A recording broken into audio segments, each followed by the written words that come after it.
Bismillahirrahmanirrahim. Assalamualaikum warahmatullahi wabarakatuh. Good morning everyone. Apa kabar semuanya? Semoga sehat dan semangat ya. Today I'm really excited to share something that's very close to many people's daily lives, yet sometimes feel confusion.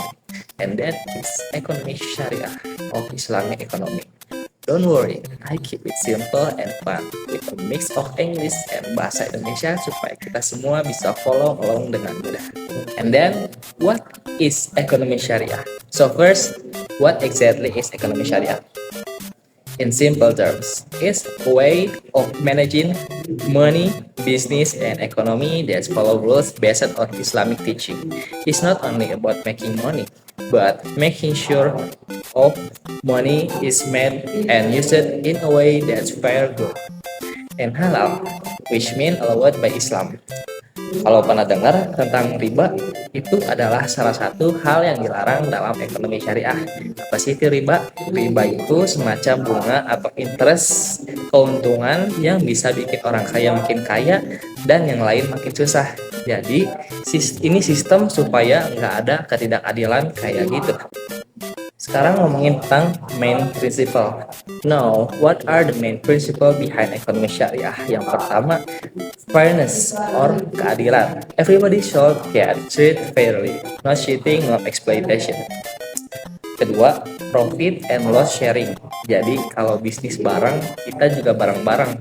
Tanggung risiko dan hasilnya, not just take profit without risk. Yang ketiga, it bans uncertainty of borrow.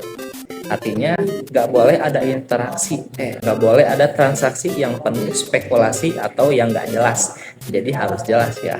Dan yang keempat, it forbids investments in things that are haram, like alcohol or gambling. Dan yang kelima, emphasizes ethical business, jujur, transparan, dan saling menghormati. So then, how does it work in real life? You might wonder, this sounds nice, but how does it happen in real life? Well, in Indonesia, there are many bank Syariah or Islamic bank.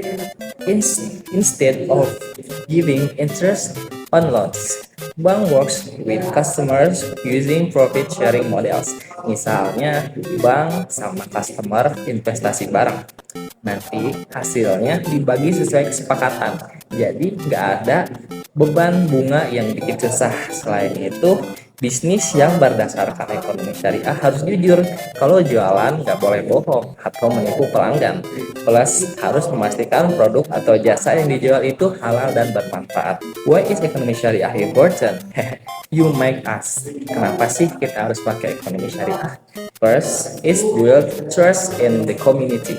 Kalau semua bisnis dan transaksi jujur dan adil, orang lebih nyaman dan percaya. Kedua, it promotes social justice. Duit gak cuma buat diri sendiri, tapi buat membantu orang lain supaya nggak ada yang sengsara. Third is fight greed.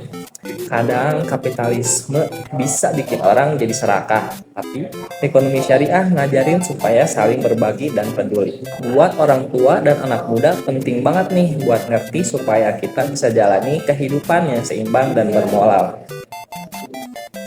Jadi teman-teman sekalian, ekonomi syariah itu bukan cuma aturan ekonomi, tapi cara hidup yang ngajarin kita supaya lebih baik, adil, dan bermanfaat buat semuanya.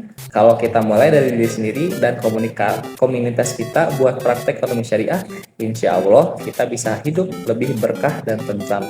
Thank you banget buat udah yang dengerin, semoga kita semua bisa terinspirasi buat hidup yang lebih halal dan penuh barokah. Sekian dari saya, mohon maaf apabila ada kekurangannya. Wassalamualaikum warahmatullahi wabarakatuh.